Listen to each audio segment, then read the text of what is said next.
y empezamos con las novedades de la inteligencia artificial de Google de la mano de Laura Morillo. Así que disfrutar. Muchas gracias.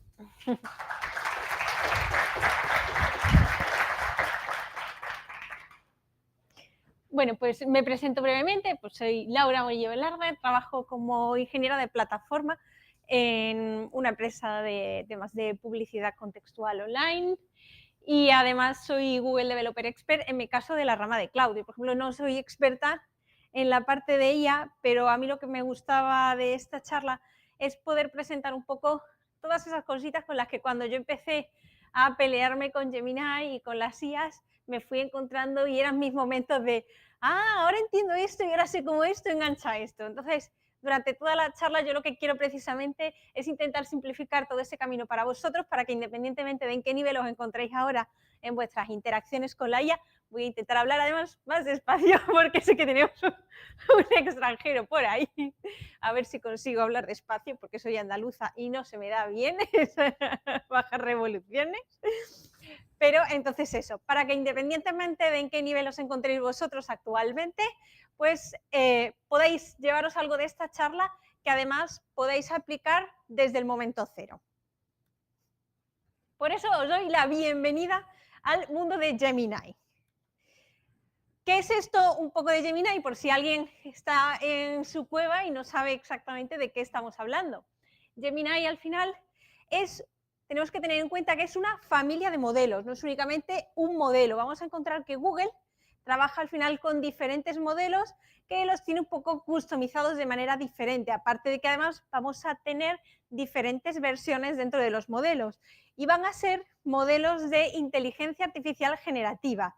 Es decir, lo que nos van a permitir es principalmente crear contenido nuevo, como pueden ser pues, textos, imágenes, y es cierto que hoy en día la IA yo creo que tiene pinta de que ha venido para quedarse al menos por un tiempo, porque estamos encontrando multitud de aplicaciones que de las que podemos tirar en nuestro día a día, porque podemos utilizarla como asistente si quieres crear un blog, puede ayudarte a escribir emails, a redactar textos, como herramienta de productividad puede ser la leche para ayudarnos a traducir cosas también, y sobre todo, por ejemplo, pues uno de los puntos donde más impacto estamos teniendo es en todo el mundo del desarrollo del software, donde cada vez más hay herramientas que, bueno, ayer se hablaba, ¿no?, de si ha venido para sustituirnos o no.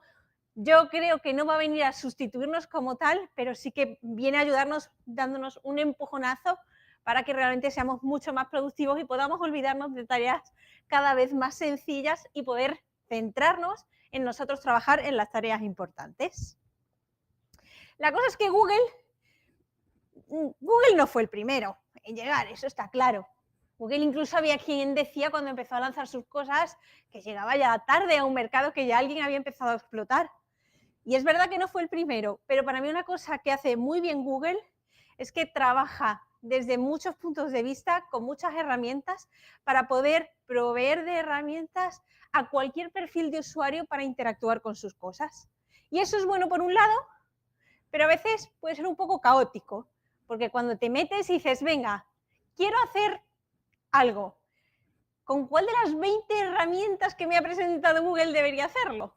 Pues bueno, vamos a ver un poco algunas de las herramientas que nos permiten interactuar con Gemini y vamos a trabajar también sobre cómo podemos mejorar nuestras interacciones. La primera aplicación, la más sencilla que encontramos de Google, esta es la aplicación para todos los usuarios, que puede ser gemini.google.com en su versión web o podemos llevarla también en nuestro móvil. Es simplemente una interfaz muy básica donde nosotros lo que podemos es principalmente interactuar directamente con los modelos que Google nos quiera dar aquí. Vamos a poder interactuar pues, con conversaciones, pedirle que nos genere algunas imágenes, pero estamos realmente muy limitados. Es una interfaz perfecta para nuestro día a día, pero no nos va a permitir ir muy allá en todo el partido que podemos sacarle. Una de las cositas que empezaron a meterle algunas funcionalidades nuevas, en este caso, está por aquí, y son las gemas. No sé si se ven bien. Con las gemas nosotros lo que vamos a poder hacer es poder tener como un pequeño comportamiento más predeterminado. Os muestro un ejemplo de uno que me hice yo. Tengo aquí por aquí pues una gema que me creé para mi último viaje de vacaciones a Italia. Para mí Gemini es un gran guía turístico. Entonces a mí me encanta porque solo necesito ir con mi móvil y puedo irle preguntando cosas. Entonces, ¿qué es lo que hice? Me creé esta gema con la que yo puedo crear múltiples conversaciones, pero partiendo siempre de una base. Una base en la que yo aquí le digo, pues que quiero que se comporte como un guía turístico, que está especializado en la historia de Italia, que quiero que conteste a todo con rigor histórico para intentar minimizar el hecho de que se invente cosas cuando no las sepa. A mí me gusta mucho que me cuenten anécdotas y cosas curiosas porque al final creo que esos detalles son los que más se te quedan. El hecho de que me cuenten 800 fechas diferentes de en qué año fue pasando cada cosa hace que se me olvide, pero me acuerdo de pequeñas curiosidades que esas cosas sí que se me quedan en la cabeza. Entonces me encanta pedirle, oye, pues quiero que le des este toque, que es lo que a mí me aporta valor. Que aprenda pues, a buscar mantener la atención de los visitantes y que intente dar lujo de detalles porque no quiero que sea escueto, no quiero que me diga, sí, esto es un castillo. Vale, gracias, Gemini. Puedes hacer que te diga eso, pero yo quiero que me cuente cosas y que me mantenga interesada y entretenida durante mis visitas. De manera que con esto yo ya podía abrir diferentes conversaciones y podía irle diciendo, vale, pues esta tarde estoy en Bérgamo, ayúdame a crear un paseo de 2 horas por Bérgamo y veme contando las cosas que estoy viendo. Y por cada ciudad le iba abriendo una conversación nueva donde siempre teníamos una base. Por eso es una interfaz muy útil para poder jugar e interactuar de manera directa en nuestro día a día. No va a requerir ningún conocimiento muy específico. Cualquier usuario puede desde el momento cero acceder y usarla de manera gratuita. Pero vamos un paso más allá, porque nosotros no solo queremos interactuar con Gemini o con la IA en nuestro día a día, sino que queremos empezar a hacer cositas un poco más profundas. Google sacó esta otra herramienta que se llama el Google AI Studio. El Google AI Studio nació sobre todo de inicio como un playground que vemos aquí. Voy a intentar lanzar una cosita mientras en segundo plano y luego vemos a ver el resultado.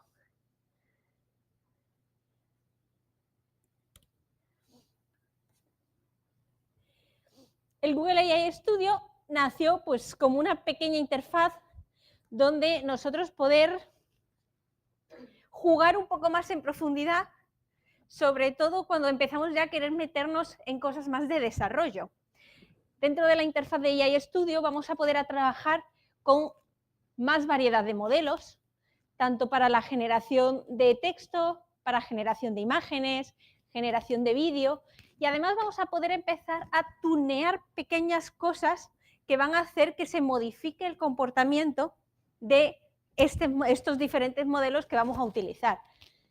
Esto es algo que no veíamos en la interfaz general. Vamos a poder empezar a trabajar con cosas y conceptos como modificarle la temperatura, parámetros del razonamiento, limitar el tamaño o la cantidad de tokens que queremos utilizar y cosas así.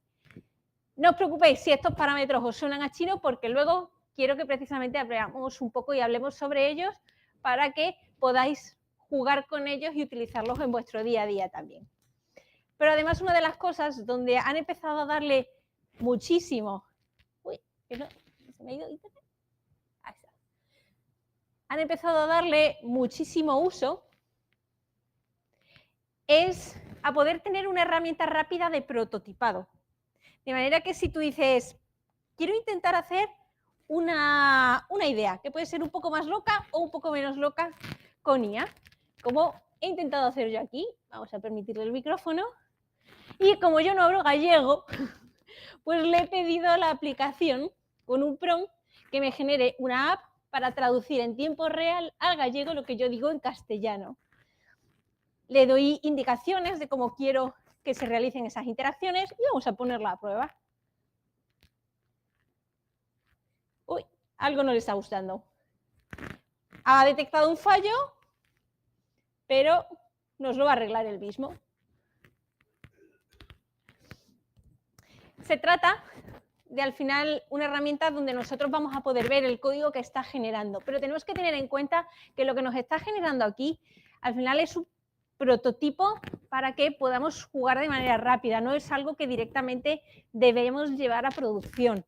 De hecho, casi en este caso, la salida que vamos a tener aquí son aplicaciones que utilizan constantemente la API de AI Studio directamente, que está por aquí embebida para las diferentes cosas que queramos utilizar. Como está muy enfocada para el desarrollo, además nosotros desde esta interfaz de AI Studio vamos a poder generar también API keys. Con estas API keys vamos a ver luego que podemos integrarlas para dar vida a nuestras propias aplicaciones. Vamos a poder trabajar con APIs de Google directamente, tanto usando las API keys que generamos dentro de esta interfaz, como cuando estamos en un entorno más profesional, que luego veremos, utilizando información de Vertex AI. Es otra herramienta de la que ahora hablaremos. A ver, no sé si... Vamos a ver si podemos verla o no. Si no, son cosas del directo. Se corta. Oh, no, querido. Bueno. Sigue detectando aquí un error, pero bueno. La cosa es que toda esta parte de interfaz y demás lo ha generado él en cuestión de 2 minutos. Y las cosas que estén fallando los va a arreglar. Las va arreglando y en 5 o 10 minutos podemos tener un prototipo en el que realmente esto funciona y nos permite ver cómo podemos trabajar para darle vida utilizando las APIs de Gemini a este tipo de aplicaciones.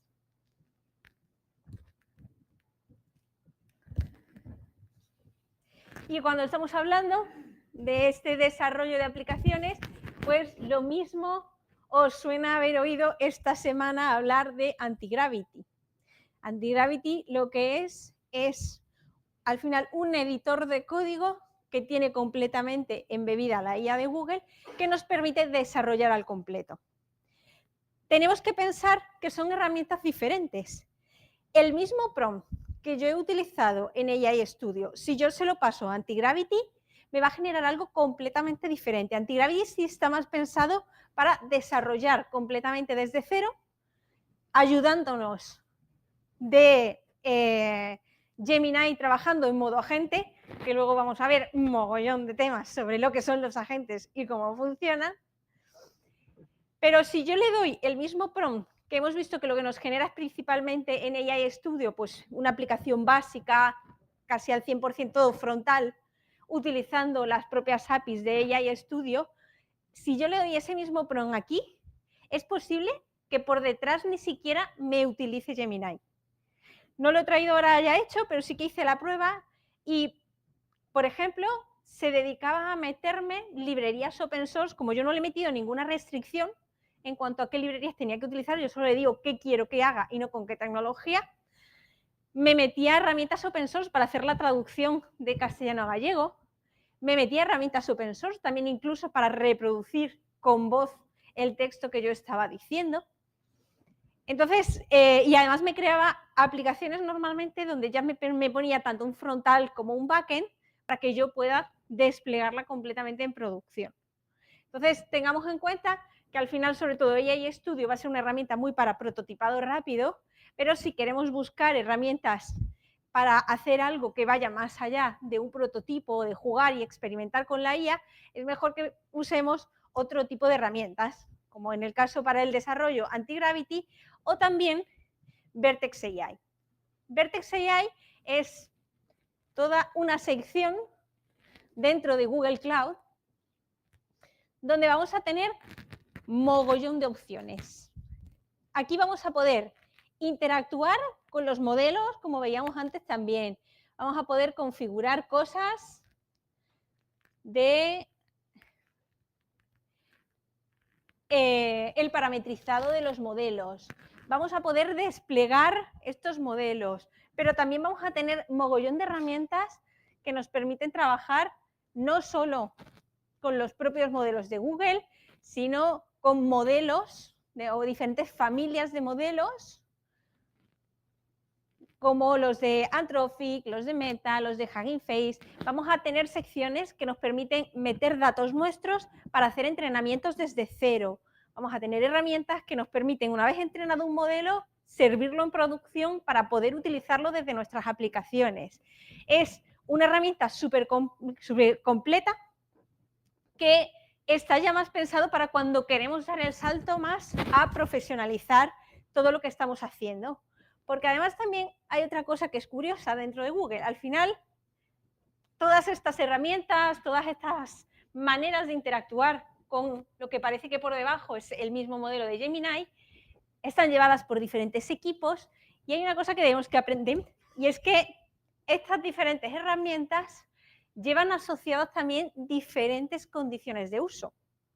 Cuando nosotros estamos trabajando desde el entorno de Vertex AI, estamos con una cuenta profesional en la que hemos tenido que darnos de alta y entonces ahí Google nos dice que no va a utilizar nuestros datos para nada de sus entrenamientos y cosas así. Sin embargo, cuando estamos utilizando las otras herramientas de la app de Gemini y el AI Studio, dependiendo de si estamos con una cuenta profesional, con una cuenta personal, si estamos pagando o si estamos haciendo uso de las herramientas gratuitas, sí que puede pasar que Google utilice los datos que nosotros estamos metiendo como parte tanto de su modelo de entrenamiento como en ocasiones te dice que puede haber revisiones manuales de lo que estamos metiendo. Es importante tener esto en la cabeza porque hay veces que no pensamos qué está pasando con toda la información que estamos volcando. Entonces te dice que tengas mucho cuidado cuando estás en un entorno donde esos datos se van a compartir para evitar que puedas filtrar información personal o información de tu empresa sin querer que pueda ser sensible. Entonces es algo que también tenemos que tener en cuenta. Por eso, cuando estamos ya en un entorno donde sí que queremos hacer un desarrollo más profesional, lo normal es que nos vayamos más a la línea de Vertex AI para trabajar ya con la parte todo de Google Cloud. Y además, al final nosotros vamos a tener también un API que vamos a poder integrar dentro de nuestras aplicaciones. Todos los ejemplos que vamos a ver durante la charla van a estar haciendo uso del API de Gemini en este caso. Dentro del API de Gemini es también muy Google Style. De no te doy solo una opción, te doy varias. Porque el API de Gemini te permite interactuar tanto con la parte de AI Studio como con la parte de Vertex AI, dependiendo de cómo configuremos ese acceso. Si lo configuramos con un token que hemos obtenido en el AI Studio, estaremos haciendo uso de las herramientas de, aunque es la misma API, pero estaremos haciendo uso por detrás de las herramientas de AI Studio y por lo tanto las condiciones de uso que nos aplican son las de AI Studio. Si lo configuramos utilizando un proyecto de Vertex AI y de Google Cloud, entonces estaremos bajo las condiciones de uso de Google Cloud. Aunque luego la API parezca que es exactamente la misma, pero por debajo no hace exactamente lo mismo siempre. Y otra herramienta que sacó Google para poder interactuar con Gemini es esta CLI. Al final es una herramienta de línea de comandos que nosotros podemos utilizar en nuestro equipo, instalarla y abrir en cualquier momento, en cualquier directorio, para pedirle cosas a Gemini sobre lo que tenemos en ese directorio, que puede ser un proyecto de código o un proyecto limpio, de manera que podamos interactuar también. Ahora ya yo creo que posiblemente con el nuevo editor quizá la CLI pase más a otros usos y no solo tanto a temas de desarrollo, porque ahora ya puedes desarrollar con el propio editor. Pero bueno, hay que ver un poco cómo van evolucionando las diferentes herramientas. Esas son las herramientas que nosotros podemos utilizar para interactuar con la IA. Pero al final, de nada nos sirve tener 1000 herramientas diferentes para poder interactuar si no sabemos realmente cómo interactuar. Por eso yo lo que quería también que habláramos hoy es del tema de prompt engineering o cómo podemos tener ese arte para conversar con la IA. Al final, prompt engineering es esa serie de técnicas que lo que nos van a permitir es crear instrucciones con las que realmente nosotros podamos obtener el resultado que queremos de la IA. Para ello, como decíamos, vamos a tener dos componentes. Por un lado, un prompt o ese texto que nosotros damos en bruto, pero además vamos a tener una serie de parámetros que vamos a poder configurar para hacer que se tunee de alguna manera el comportamiento de este modelo que Google nos da ya preentrenado, de esta familia de modelos de Gemini. La primera configuración clave que vamos a ver es la temperatura. Con la temperatura, nosotros lo que le vamos a decir a Google, o en este caso, bueno, a Gemini, es cómo de aleatorio queremos permitir que sea la respuesta que nos dé. En el caso de Gemini, el rango de valores que le podemos dar va desde el 0 hasta el 2. Si yo le digo que utilice una temperatura de 0, le estoy diciendo que sea completamente enfocado y cero creativo. Va a ser muy determinista la respuesta que nos dé. De hecho, es muy posible que a lo mejor no es exactamente igual, pero si le pides exactamente lo mismo, con una temperatura de 0 varias veces, es posible que llegues a obtener incluso la misma respuesta, aunque no siempre está completamente garantizado. Va a ser, por ejemplo, un rango de 0 muy útil en entornos cuando, por ejemplo, lo que estamos haciendo es desarrollo de código, donde yo no quiero que sea creativo, porque no se tiene que inventar como es un bucle for. Un bucle for tiene la estructura que tiene, por ejemplo. No necesito que sea creativo, lo que necesito es que genere lo que yo le pida. Si yo lo que estoy, por ejemplo, es creando un blog, pues no quiero que se genere exactamente igual que cualquier otro, sino que sí que voy a querer darle cierto dinamismo. Entonces, seguramente le permitiré que tenga una temperatura mayor. Sin embargo, también hay que tener cuidado porque a mayor temperatura, como le estamos dando más libertad, es cuando puede empezar a llegar a lo que llamamos las alucinaciones.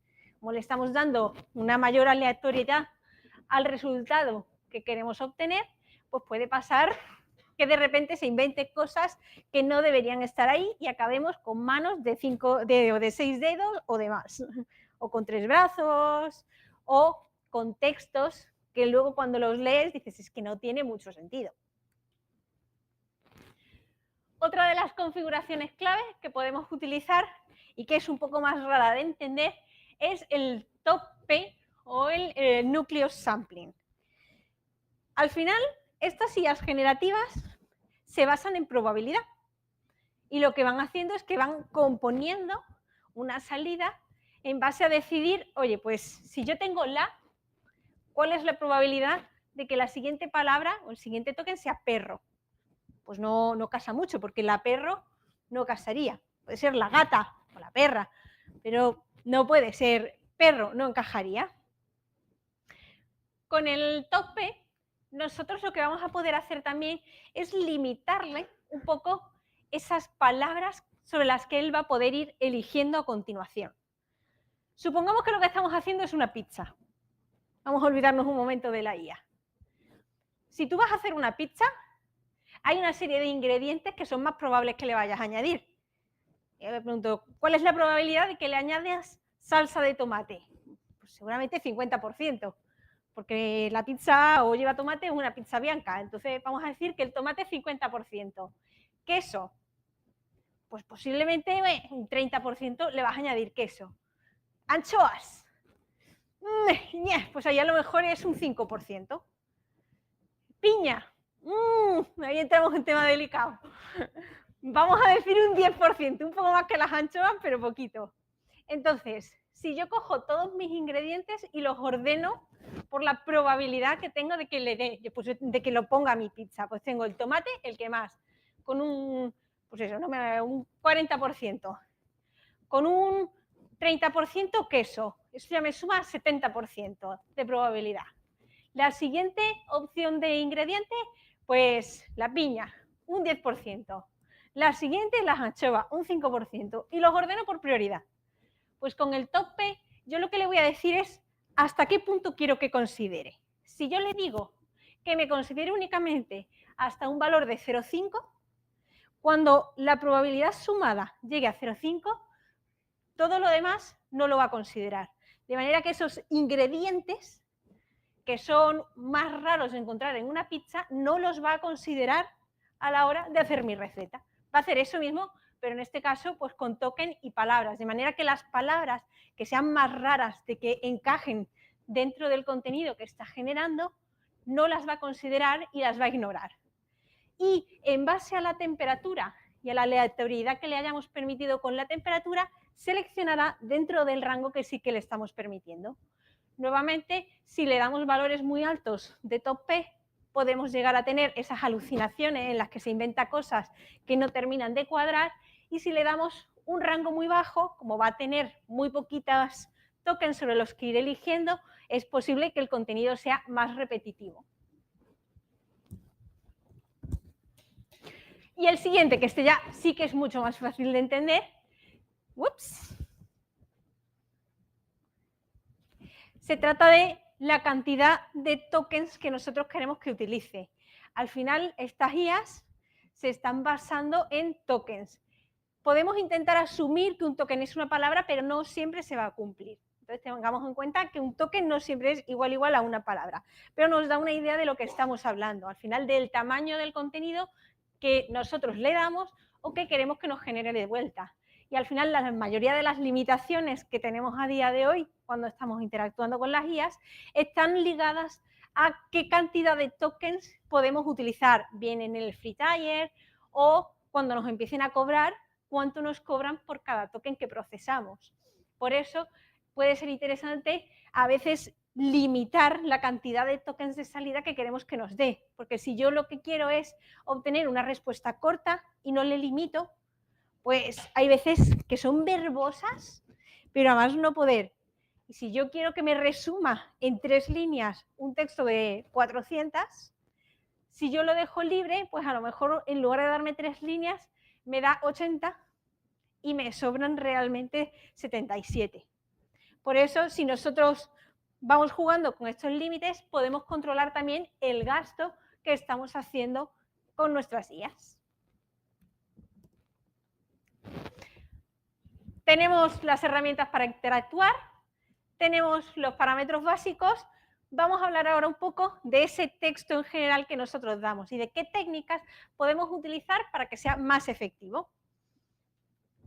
Vamos a empezar con la manera más sencilla y más natural para cualquier persona de interactuar con una IA. Yo llego y le pregunto cualquier cosa, no le doy más información que lo que yo quiero saber. Pues es como si tú vas a un restaurante y dices, quiero una tortilla. Y no estás dando más información. ¿Cómo te van a hacer la tortilla? Pues será como el cocinero tenga un poco en la cabeza. No vamos a darle ejemplos ni nada parecido aquí.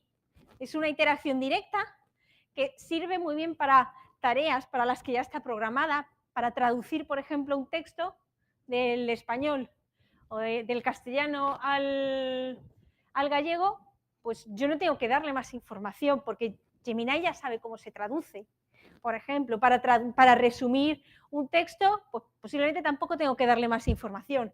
Es sencillo, es rápido, pero eso sí, no va a ser muy ideal para tareas que realmente sean un poco más complejas o que se salgan un poco del ámbito global para el que está generado. ¿Para qué va a ser bueno? Pues vamos a ver aquí un ejemplo, como os decía, utilizando las APIs. Esta es otra de las herramientas que da Google, que se llama Colab Research, que lo que nos permite es tener un entorno en línea con un notebook para directamente interactuar.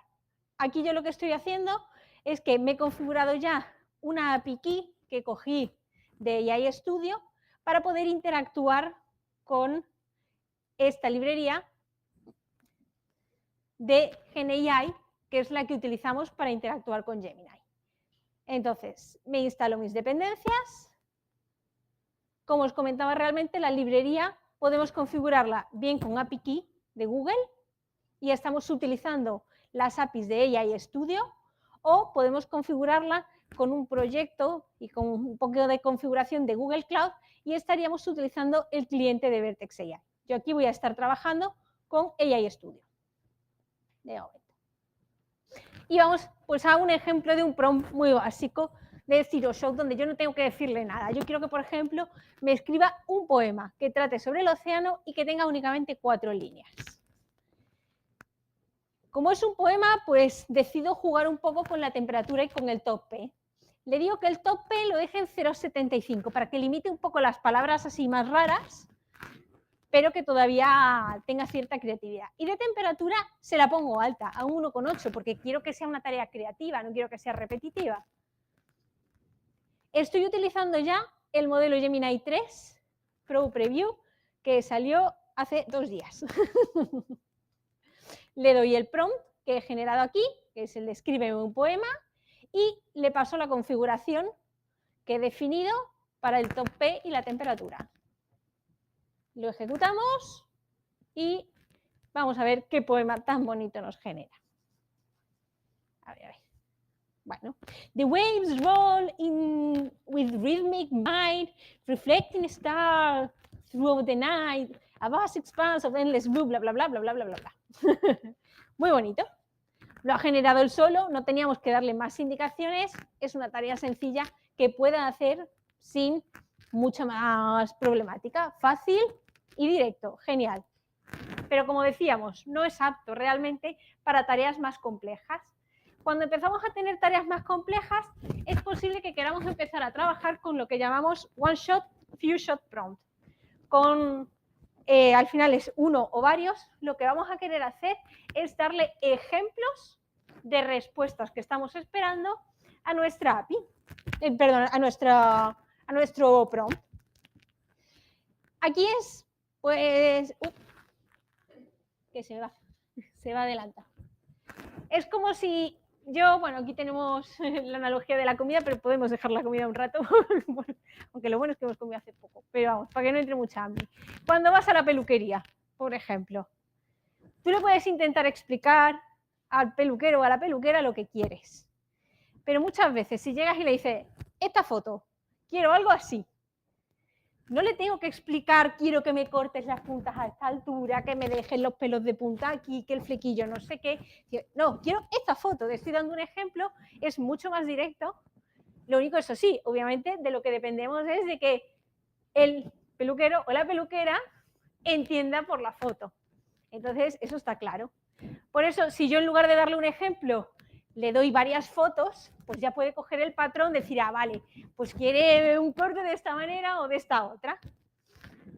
Pero hay que tener cuidado también, porque cuando estamos trabajando con ejemplos, podemos cometer un error y es lo que se llama overfitting, el riesgo de overfitting. El riesgo de overfitting lo que viene a ser es que le damos tantos ejemplos a la IA que la IA aprende exactamente lo que nosotros queremos cuando le damos una entrada de la de los ejemplos. Pero tiene tanta información que acaba no siendo capaz de extrapolar realmente a resultados nuevos. De manera que si yo le pregunto algo que está fuera de mis ejemplos, no es capaz realmente de aprender, no es capaz realmente de dar una solución buena. Por eso, realmente cuando estamos haciendo prompts, no deberíamos necesitar más allá de 5 ejemplos o así para que pueda coger una guía. A base de darle ejemplos, nosotros lo que vamos a poder conseguir es mejorar la precisión de la respuesta que nosotros estamos esperando. Va a ser mucho mejor para tareas que son un poco más complejas o que directamente la IA no sabe exactamente cómo catalogarla o cómo llevarla, y además nos permite controlar el formato de salida. Vamos a ver un ejemplo.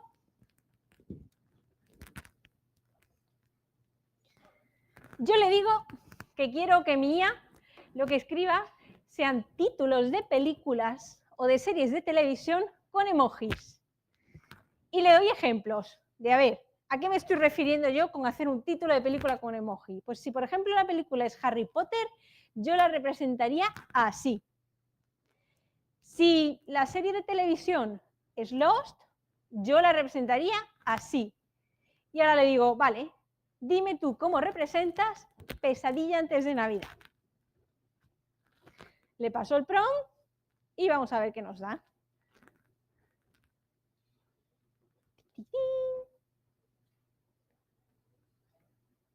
Ah, se lo está pensando, Ahí está. Vale, pues ha visto un poco qué es lo que le estoy pidiendo. No le tengo que explicar ni cómo quiero que use los emojis. Simplemente, en base a los ejemplos que yo le he dado, ha entendido qué es lo que yo estoy esperando de salida.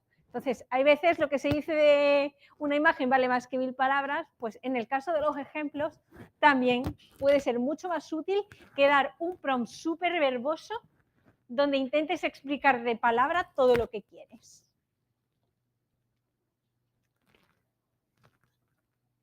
Y seguimos... Uy, ¿qué hay aquí?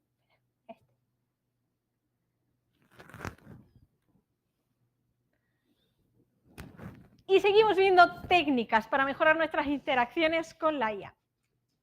Hemos visto a base de ejemplos, pero hay una de las cosas que además yo creo que causa a veces como mucho miedo, y es decir, ¿qué está pasando por la cabeza de la IA para que me dé una respuesta u otra? Pues hay una técnica que se llama el Chain of Thought. Con el Chain of Thought nosotros lo que le vamos a pedir es una cadena de pensamiento. Queremos decirle a la IA no solo que nos dé una respuesta a una pregunta o a un problema, sino que además nos enseñe el razonamiento que tiene detrás. Y en toda esta parte del razonamiento, además, especialmente la parte de Google, pero no son los únicos, es algo que se han dado cuenta que era muy necesario, porque además las IAs, donde más la han cagado durante mucho tiempo, es en todo lo que son problemas de razonamiento, problemas matemáticos. Llegaban a inventarse una de cosas, pero asombroso. Yo he tenido una discusión con ChatGPT de un problema que yo sabía que era imposible de resolver y decirle, ¿esto se puede resolver? Sí. Dime cómo. Y empezar a inventarse una cosa que después de 400 tokens de salida todavía seguía el mismo liándose ahí. Es como, no, si te lo estás inventando. Porque realmente no sabe, porque no se puede. Pero aún así lo intentaba. Por eso, lo bueno de pedirle a las IAs que nos muestren ese razonamiento que están siguiendo detrás es que también nos va a ayudar a nosotros a comprender si la respuesta que nos está dando es realmente una respuesta buena o no.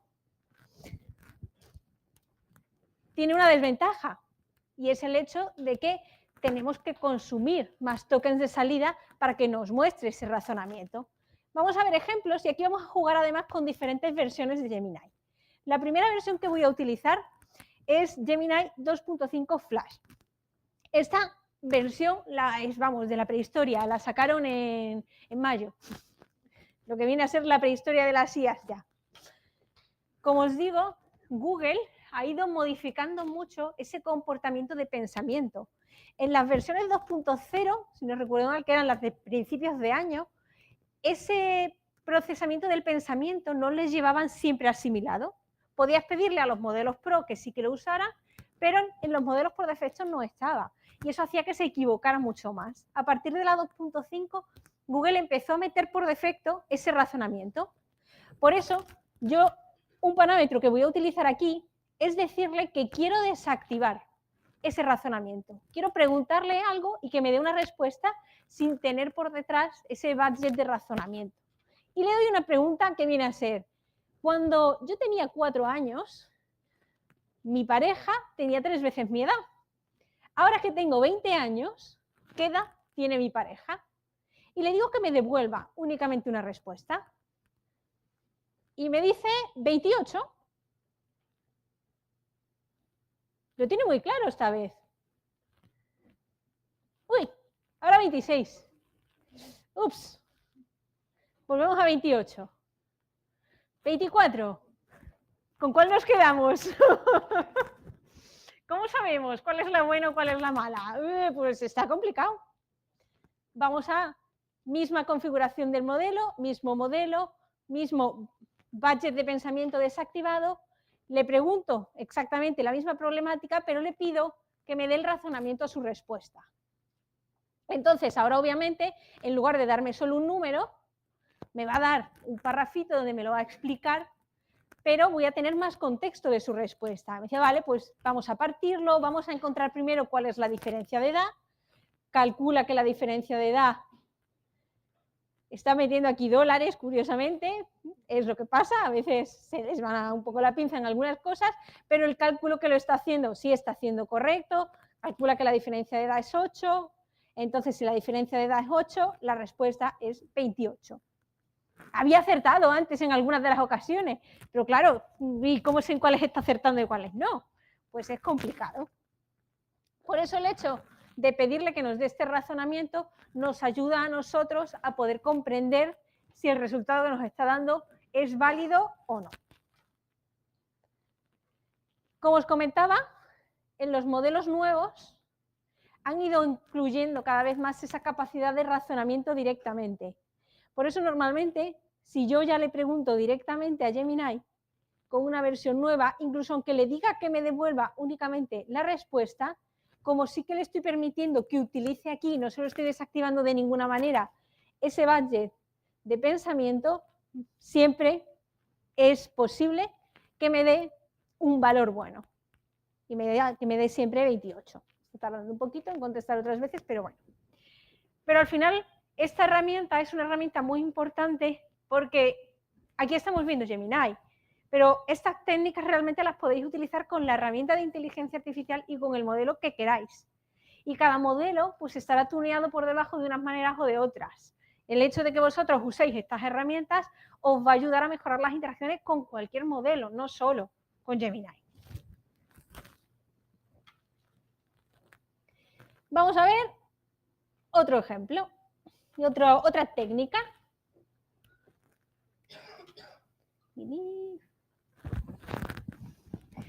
Esta técnica se llama una técnica de roles. Nosotros lo que vamos a querer hacerle a la IA es decirle que se identifique con un rol. Cuando nosotros le decimos que se identifique con un rol, vamos a poder configurarle de alguna manera el hecho de que esa IA intente ponerse en la posición de esa figura que nosotros le estamos dando. De manera que si yo, por ejemplo, le digo que el rol como el que me tiene que contestar es un profesor de parvulitos que le está explicando clase a sus alumnos, seguramente va a utilizar un lenguaje muy diferente que si yo le digo que su rol es el de un profesor de universidad que está también dando clase a sus alumnos. Porque en base a esa preinformación que yo le estoy dando, va a modificar el comportamiento que tiene que tener.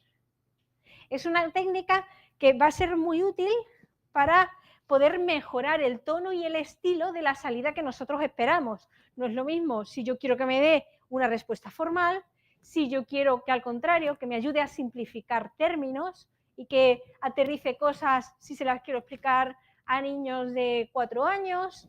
Además, vamos a poder darle un contexto para que se enfoque, porque el conocimiento que tiene de cierta temática, pues como veíamos con el guía turístico, un guía turístico no va a ser lo mismo que si yo le digo que es un camarero al que le estoy preguntando por cuál es el mejor plato del menú, por ejemplo. El riesgo que tiene un poco el role-playing es que a veces puede ser un poco demasiado verboso, entonces tenemos que jugar un poco con las diferentes técnicas para poder ir ajustando a lo que nosotros necesitemos. Y al final también tenemos que pensar que aquí estamos actuando como si fuéramos directores de cine. Le estamos dando unas pautas a un actor, que en este caso el actor es el modelo. Cómo de bien o mal sea el resultado, pues también va a depender de las características de interpretación y de las cualidades interpretativas que tenga nuestro modelo y de lo bien que sepa meterse en ese papel. Vamos a ver un ejemplo. Nuestro ejemplo de role-playing. Yo le estoy diciendo aquí a Gemini que quiero que se comporte como un Google Developer Expert que tiene un gran conocimiento de todo el tema de la plataforma de Google Cloud. Además, como es Google Developer Expert, le encanta esto de compartir conocimiento y ayudar a otros explicándole todo lo que sabe sobre cómo construir mejores productos. Pero, eso sí, tiene un pero, este personaje, y es que odia los productos de la competencia. Y si por algún casual el usuario le pregunta por herramientas, siempre tiene que intentar llevarlo a su terreno y ofrecerle alternativas de GCP. Y además, obviamente, explicarle por qué es mejor alternativa. Pero además le digo que, bueno, que quiero que las respuestas sean ligeramente cortas, para que no me cuente la vida en verso, que puede utilizar un tono divertido e incluso irónico. Así que cuando un usuario llega y le pregunta en su prompt, quiero desplegar una función, ¿me recomiendas que use Amazon Lambdas? Vamos a poner a prueba qué es lo que le contesta. Nosotros generamos nuevamente nuestra llamada a la API. Estoy usando otra vez aquí nuevamente ya el Gemini 3, la última versión. Dentro del content le paso el prompt del usuario y en la configuración le paso en instrucciones del sistema esta descripción de persona que yo le he hecho para que la tenga como información previa. Pues igual que yo se la daba a mi Gema, esa información, pues aquí se la doy dentro de instrucciones del sistema. Y vamos a ejecutarlo, a ver qué nos dice. A ver qué respuesta nos da, así tenemos que usar Amazon Lambdas o no.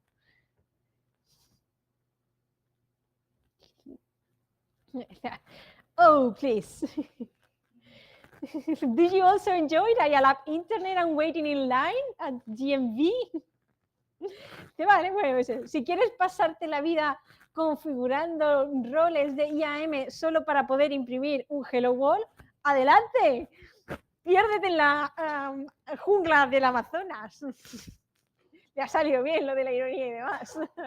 Pero bueno, si quieres algo que realmente funcione sin quebraderos de cabeza, utiliza mejor las Google Cloud Functions, porque están construidas sobre open source en Knative, porque no creemos en esto de encerrar tu código en una caja como hacen otros, porque escala de 0 a Hero de manera instantánea, etcétera, etcétera. Se ha metido muy bien en el papel que yo le he dicho y además me está contestando con ese tono de ironía que yo le he permitido tener.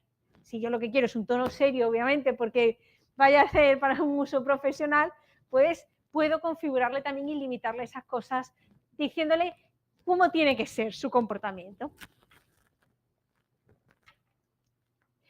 Y por último,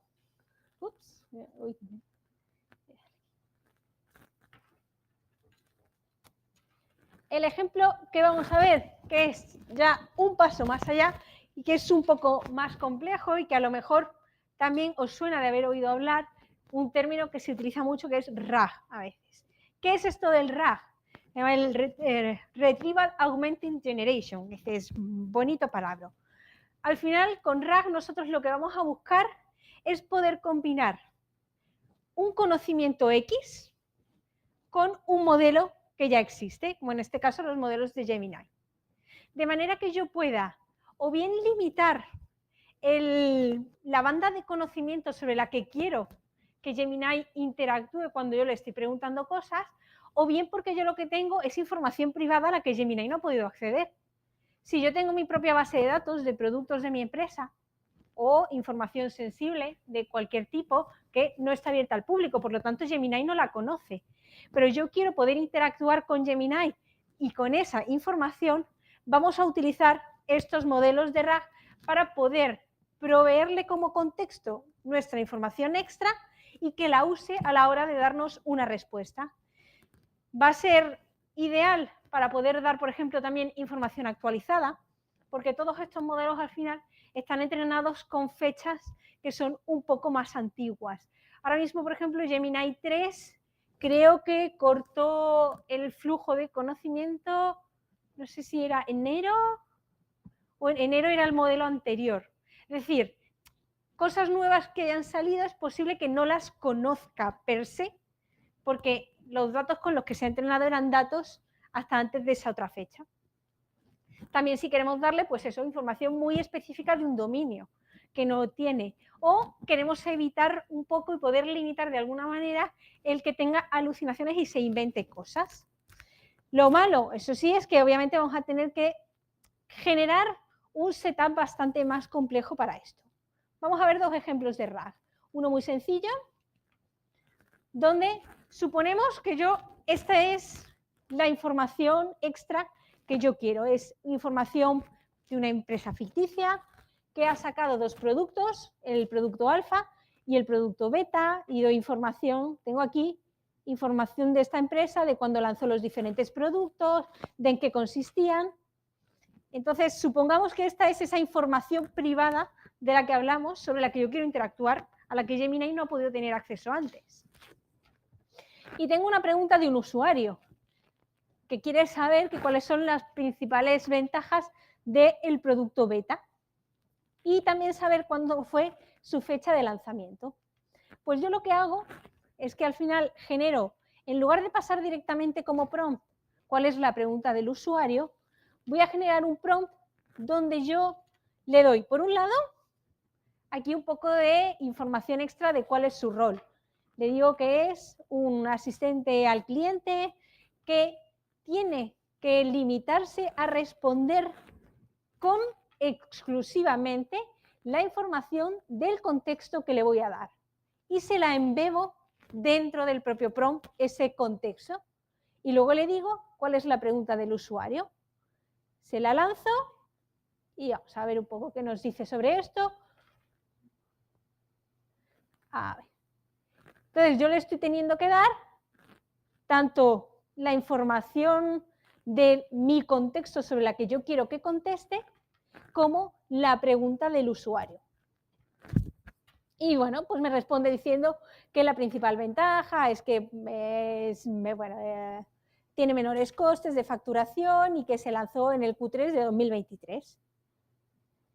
Si le doy exactamente la misma información y lo único que cambio es el prompt del usuario y le pregunto que cómo de antigua es la empresa, eso realmente es información que no le estoy dando en el contexto que yo he extraído. Entonces me dice información no disponible, no se lo inventa, porque estoy consiguiendo limitarle la información sobre la que tiene que interactuar. Ahora bien, esto es un ejemplo muy sencillito donde yo tengo una base de conocimiento muy pequeña, se la doy entera a todo el prompt y esto funciona. Sin embargo, ¿qué es lo que pasa si yo en lugar de tener una base de datos muy pequeñita, tengo una mega base de datos de conocimiento como sería normal que tuviera? Pues aquí lo hemos simulado un poco más con muchos más documentos. No hace falta que os los leáis todos, no hay problema. Estamos inventándonos también nuevos datos de esta empresa ficticia, sobre los diferentes productos, sobre cuándo lanzó sus diferentes productos, sobre cómo fue su entrada al mercado, mogollón de información que nosotros podríamos tener. Yo podría coger y darle toda esta información cada vez que quisiera hacerle una pregunta a la IA, pero eso no sería efectivo porque le estoy dando un contexto tan bestial, si tengo realmente muchísimos documentos, que no sería útil. Para eso entonces empezamos a utilizar unas bases de datos también, y quizá habéis oído hablar del término embeddings. Los embeddings, al final, para que lo simplifiquemos, es una representación vectorial de información. Nosotros lo que vamos a hacer es crear una base de datos de vectores donde cada una de estas entradas que yo quiero tener lo meterá como un vector. Estoy utilizando aquí, voy a instalar las dependencias, en este caso ChromaDB, que lo que me genera es una base de datos de embeddings directamente en memoria para poder jugar simplemente con el ejemplo. Le doy toda la información y utilizo un modelo que es también de Gemini, pero que es diferente. Este no va a ser un modelo para generarme texto de salida como veíamos hasta ahora. Este modelo lo que me va a hacer va a ser generarme esos vectores de información para que yo pueda buscar sobre ellos. Simplemente utilizando el modelo de Gemini le voy a pasar todos estos documentos que yo quiero generar para que me genere esos vectores y me los guarde en mi colección de mi base de datos. Con esto lo que tengo es preparada mi información para que la IA pueda acceder a ella de una manera mucho más rápida. Ahora bien, como mi información no está completamente en claro, sino que tengo esta representación vectorial, yo lo que voy a hacer también es que cuando tenga una pregunta del usuario, en este caso, le está preguntándonos el usuario que cuál es el producto más famoso de toda la compañía X que hemos llamado. En lugar de pasarle directamente a la IA esto como parte del prompt, primero lo que voy a hacer es coger esta pregunta, generar también su representación en embeddings, utilizando el mismo modelo que teníamos antes de embeddings. Voy a generar su representación para buscar entre todo el conocimiento que yo tengo volcado en mi base de datos, cuáles son los 3 resultados que más encajan con la temática de la que está preguntando el usuario. De esta manera, en lugar de tener que darle toda mi base de conocimiento, estoy filtrando la información que es relevante para la pregunta del usuario. Ahora, una vez que ya tengo, por un lado, una parte de conocimiento limitada y la pregunta del usuario, vuelvo a hacer como veíamos antes. Genero un prompt donde le vuelvo a decir que es un asistente, que por favor conteste a las preguntas basándose en el contexto que yo le doy y le doy los documentos ya limitados a las 3 puntos o los 3 documentos más relevantes a la pregunta del usuario y cuál es la propia pregunta del usuario. Y aquí ya uso nuevamente el modelo normal de Gemini para hacerle la pregunta. Con esta información y en base a esta pregunta, pues ha determinado que al final esos resultados que más se parecían a la pregunta, pues son, vamos a ver, está gustando un poquito. Vale, pues dice, bueno, ha dicho que los 3 documentos más parecidos a la pregunta eran, pues bueno, la integración de la compañía X con el API de pagos, los desarrolladores prefieren el producto alfa porque reduce el tiempo de bla, bla, y bueno, y una fecha y demás. Estas son las 3 documentos que ha considerado más importantes, que encajan mejor con la representación vectorial de la pregunta del usuario, y entonces ya en base a eso me dice, vale, pues en base al contexto provisto, la pregunta, el producto que se menciona es Product Alpha, bueno, pues se describe como revolucionario para la compañía X, bla, bla, bla, y ya me responde a mi pregunta. Entonces hemos generado una base de datos, hemos interactuado con esa base de datos para limitar la cantidad de contexto que queremos darle y luego ya le hemos pedido a Gemini que interactúe con esa información limitando todo lo que le damos de entrada. Este sé que es un ejemplo un poco más complejo, pero creo que como se oye hablar mucho de RAG, pues interesa saber cómo están evolucionando las cosas. Además de las técnicas que hemos visto aquí, tenemos que tener en cuenta pues, que los modelos están evolucionando mucho y muy rápido, y por ello también las técnicas que nosotros tenemos de interactuar con ellos están también avanzando, mejorándose y viéndose modificadas. Entonces, si realmente queréis conseguir sacarle mucha más chicha, os recomiendo pues, encarecidamente que podáis familiarizaros con más técnicas que os pueden ayudar a obtener más información siempre y una mejor información con nuestras interacciones en la IA. Como líneas generales, sí que os recomiendo siempre tener en la cabeza, por un lado, intentar ser específicos y dar los detalles necesarios para guiar nuestras interacciones y evitar ambigüedades. El asignar un rol a este usuario nos va a ayudar mucho a definir ciertas cosas, como el tono de la respuesta que queremos, la información base sobre la que se tiene que basar. Debemos intentar proveer el contexto necesario, pero limitándolo para no acabar dándole demasiado contexto y que acabe pudiendo perderse. Y la guía con ejemplos va a ser muy útil para ayudar a volcar cierto conocimiento que la IA puede no tener previamente en cuanto a cómo nosotros queremos que procese algo, una clasificación que puede no ser de ámbito general. Y también, por último, que intentemos partir tareas. Si tú le intentas pedir de golpe 5 cosas distintas a la IA, pues es igual que si se las pide a quien tienes al lado. Es posible que al final se olvide de las 2 primeras, te responda a la tercera y la cuarta la mezcle con la quinta. Pues a las IAs les pasa lo mismo. Si intentamos segmentar los problemas, tanto por ejemplo con la cadena de razonamiento, donde le pedimos que nos divida el problema en subpartes para poder obtener una información más detallada, va a ser más fácil que obtengamos una respuesta más adecuada.